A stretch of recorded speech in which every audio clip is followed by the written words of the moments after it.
SESI, uma iniciativa da CNI, Confederação Nacional da Indústria, apresenta...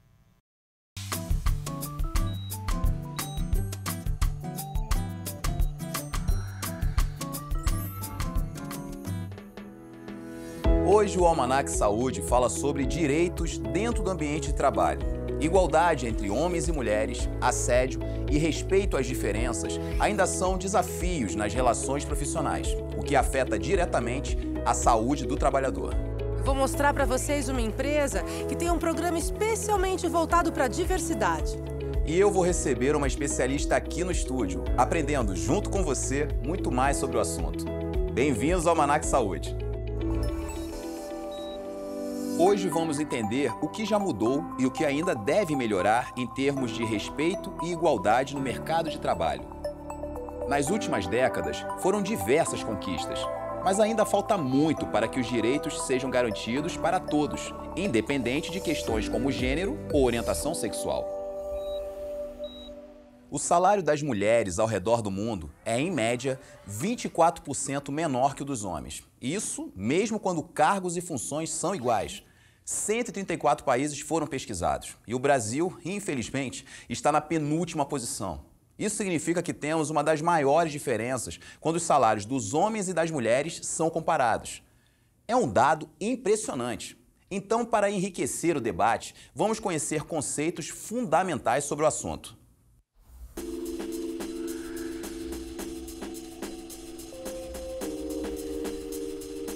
Sexo é uma característica biológica e pode ser masculino, feminino e até intersexual.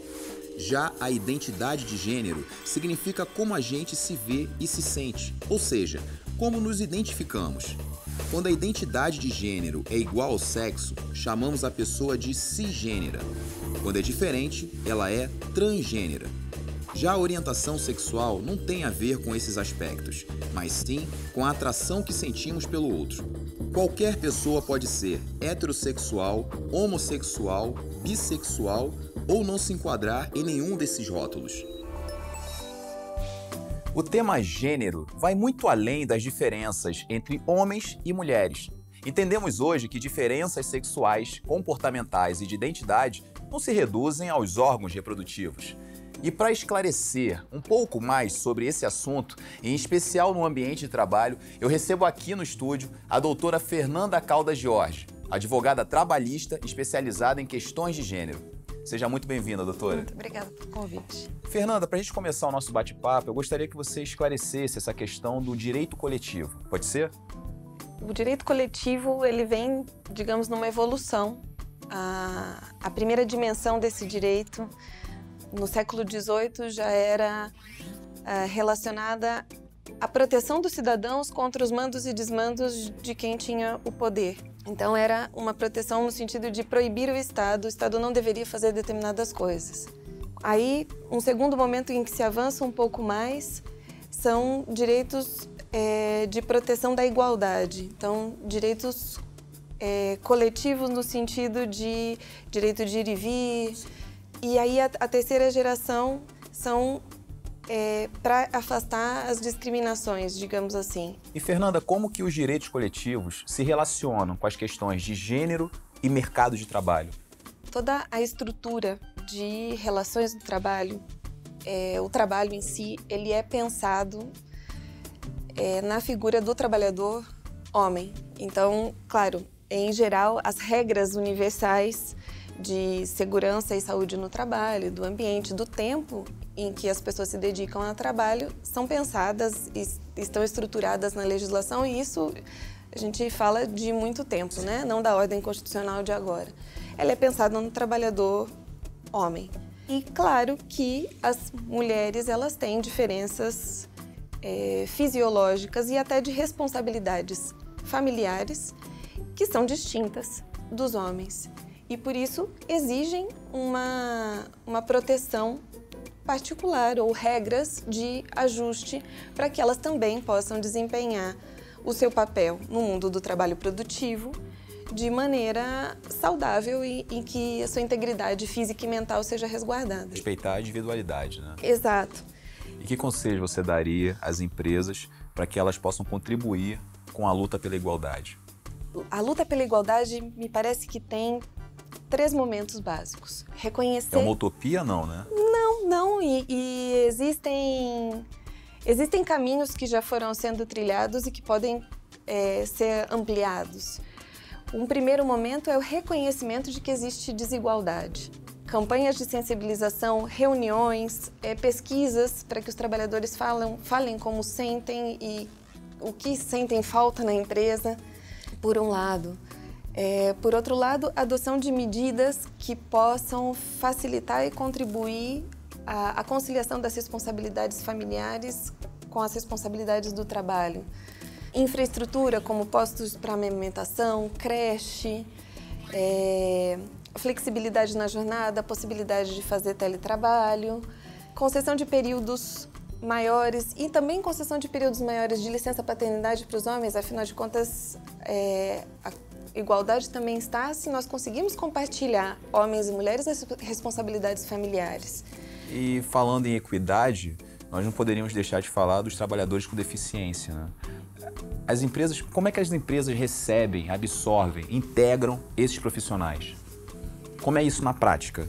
O Brasil, enquanto Estado, encarou a questão dos portadores de deficiência a partir da década de 80, ratificando uma convenção.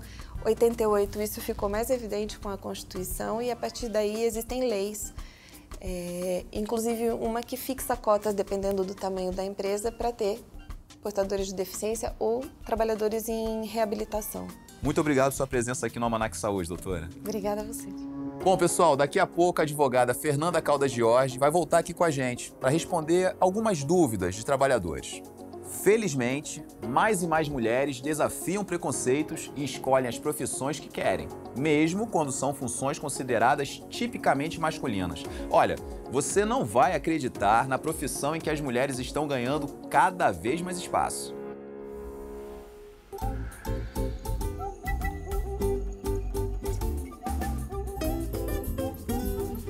As mulheres têm mais atenção a detalhes e conseguem executar várias atividades ao mesmo tempo. Nossa tarefa hoje é questionar estereótipos, mas gestores garantem que esses atributos têm dado destaque a trabalhadoras em setores como marcenaria e construção civil. Outra curiosidade é a procura por funcionárias no mercado de cervejas. A razão é o olfato apurado. Estudos comprovam que elas têm 50% mais neurônios direcionados a esse sentido que os homens. Ou seja, são excelentes candidatas à função de mestres em cervejaria. No programa de hoje, estamos falando sobre questões de gênero, direitos coletivos e como isso tem impacto na saúde do trabalhador. A Mariana conheceu uma empresa que desenvolveu um projeto inovador para essa pauta. Será que as leis do Brasil protegem mesmo o trabalhador contra a discriminação? Profissionais da empresa Copel, que desenvolveram um programa especialmente voltado para a diversidade no ambiente de trabalho, vão esclarecer esse assunto.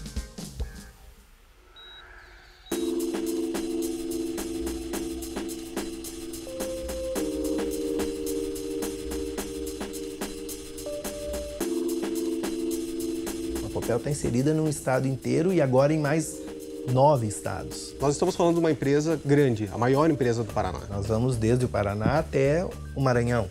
Nós temos 8.500 pessoas aqui dentro, das quais 7.000 homens, 1.500 mulheres e 3 transgêneros.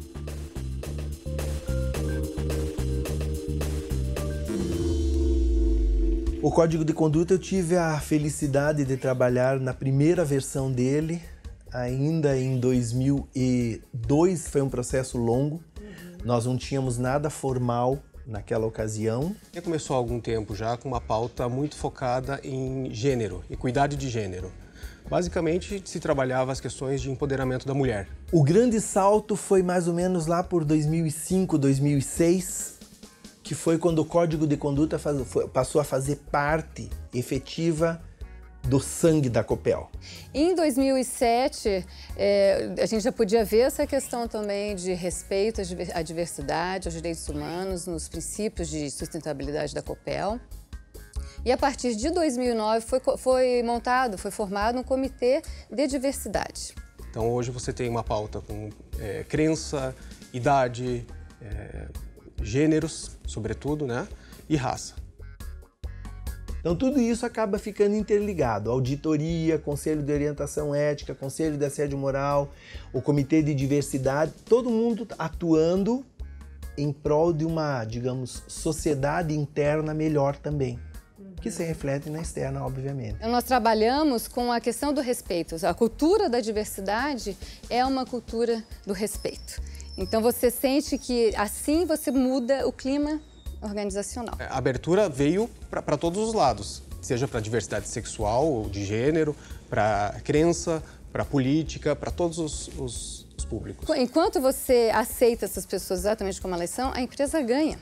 E o comitê, uma das funções dele, o comitê de diversidade, é justamente isso, tornar visíveis essas causas.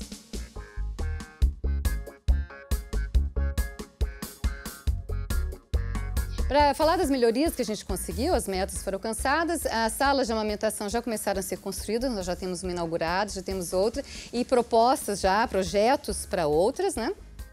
Temos a questão da licença da maternidade que foi aumentada. Aumentamos a licença paternidade para 20 dias. A questão do nome social, que foi assim muito interessante trabalhar. Foi uma questão que veio a nós como pedido mesmo de uma empregada.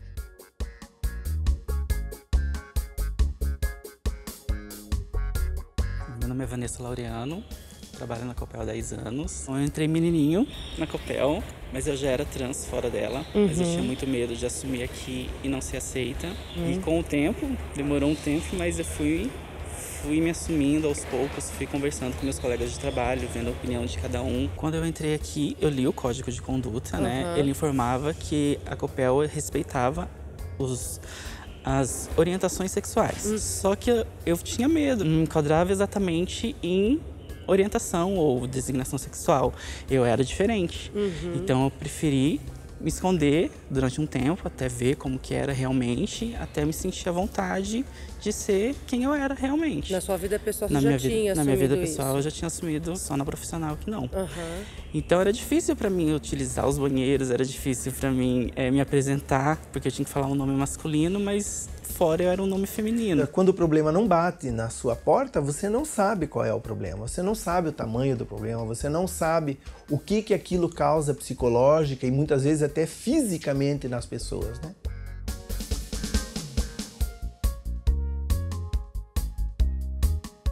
Aí, a princípio, eu não sabia do Comitê da Diversidade que tinha na Copel.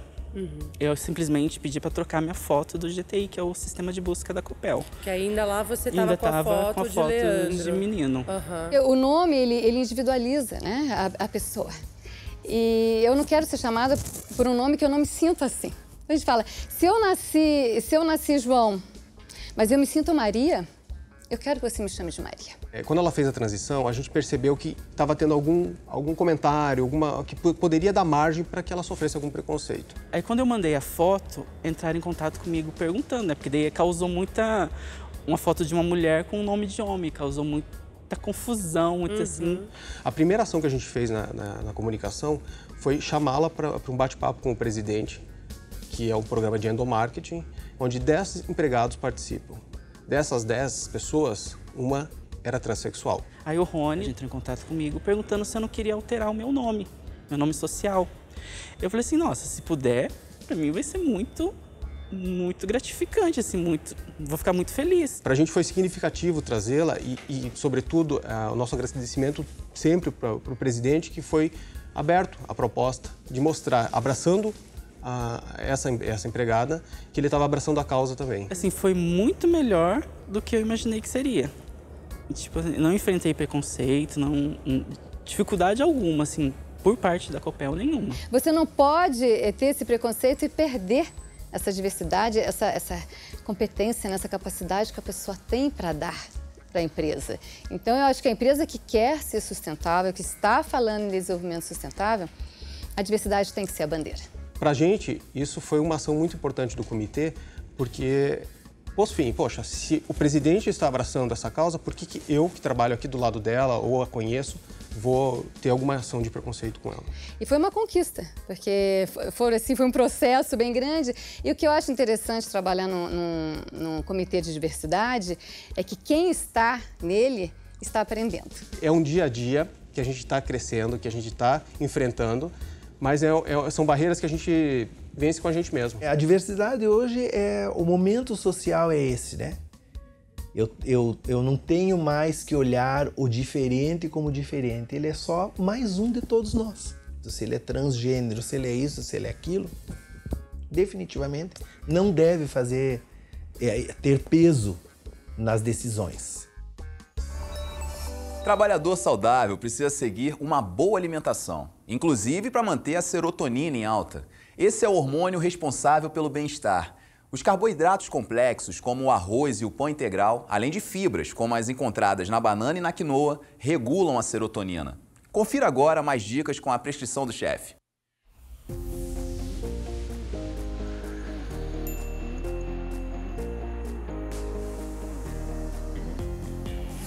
Ovos, carnes e leites são uma boa opção tanto para homens quanto para mulheres. Para elas, porque esses alimentos ricos em proteína são fonte de triptofano, um aminoácido essencial para a nutrição que pode aliviar bastante a tensão pré-menstrual. Para eles, por conta do metabolismo mais acelerado, que naturalmente pede um consumo maior dessa substância. Agora, para todo mundo, o chefe recomenda a boa e velha vitamina C, que ajuda a proteger contra diversas doenças e está presente em frutas cítricas. Vamos ver agora como a busca pela equidade de gênero aconteceu ao longo da história. A inclusão das mulheres no mercado de trabalho é marcada por muitas lutas e conquistas.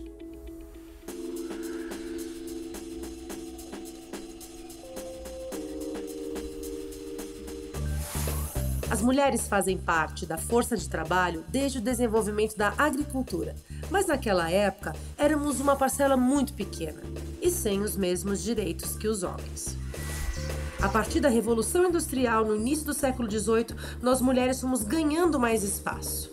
Começamos a realizar trabalhos físicos pesados, como atividades dentro de minas de carvão, e no período seguinte, um volume crescente de mulheres entrou nas linhas de montagem.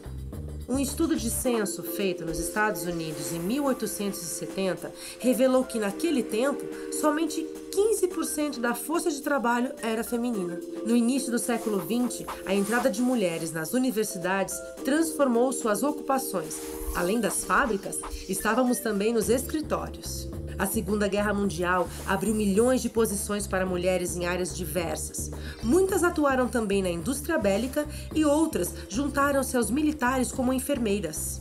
Entre as décadas de 1950 e 1970, as perspectivas de trabalho para as mulheres mudaram radicalmente. Foi o início da chamada Revolução Silenciosa, que tirou o papel feminino de segundo plano, incluindo as mulheres em setores como medicina, direito e todo tipo de negócios.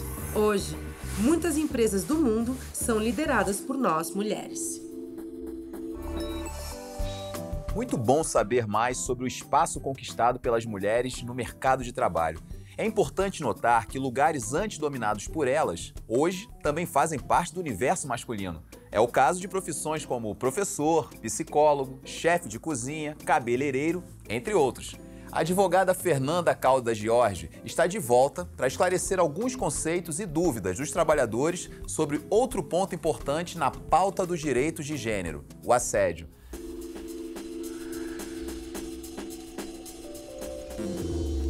Doutor, eu gostaria que você falasse um pouco sobre a diferença entre assédio moral e assédio sexual.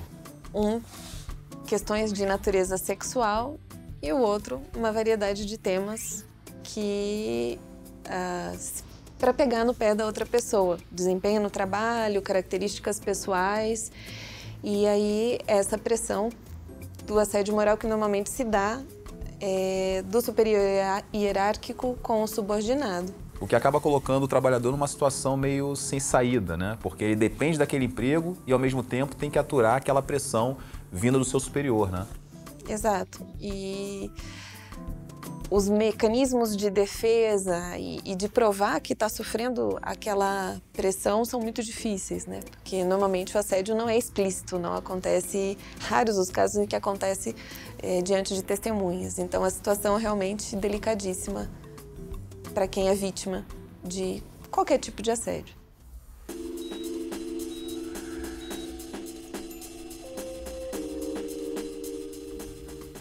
Vamos à primeira pergunta? Sim. Vamos lá.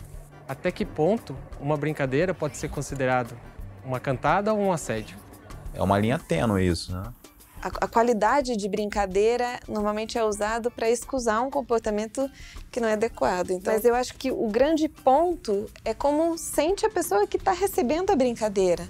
Se a brincadeira não é bem percebida, se ela agride, se ela ofende, perde a qualidade de brincadeira. Eu, na escola, puder fazer uma recomendação, não faça. Não é uma brincadeira adequada e, de fato, pode dar espaço até uma ação judicial, enfim, em defesa da pessoa, sim, que tem que ter tranquilidade para trabalhar. Claro. Vamos à próxima pergunta? Sim. Vamos lá. Por que a mulher ainda recebe menos fazendo o mesmo trabalho? Então.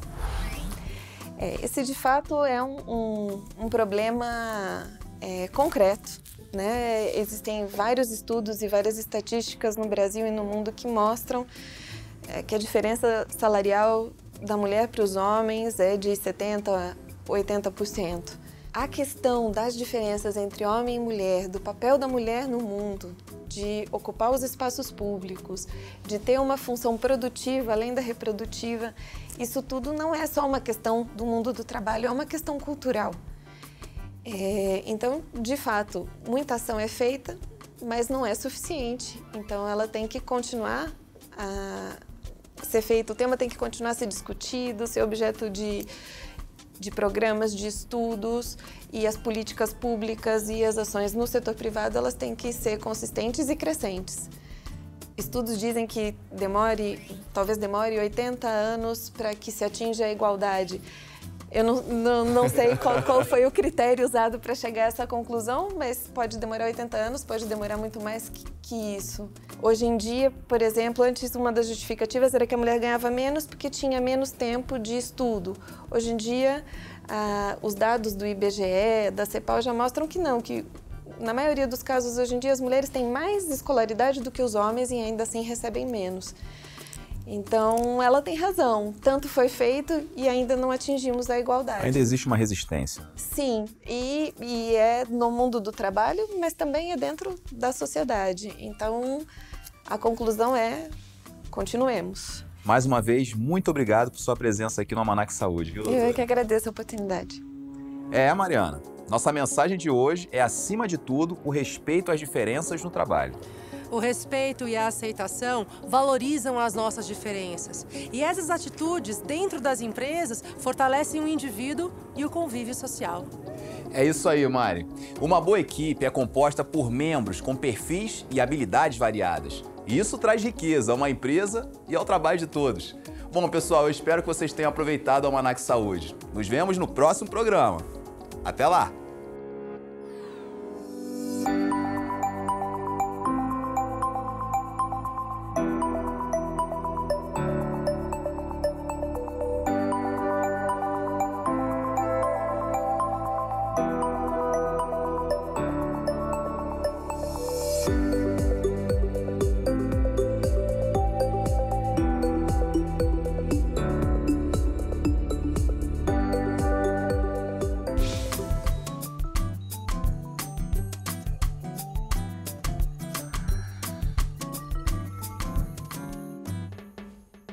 Uma parceria SESI, uma iniciativa da CNI, Confederação Nacional da Indústria.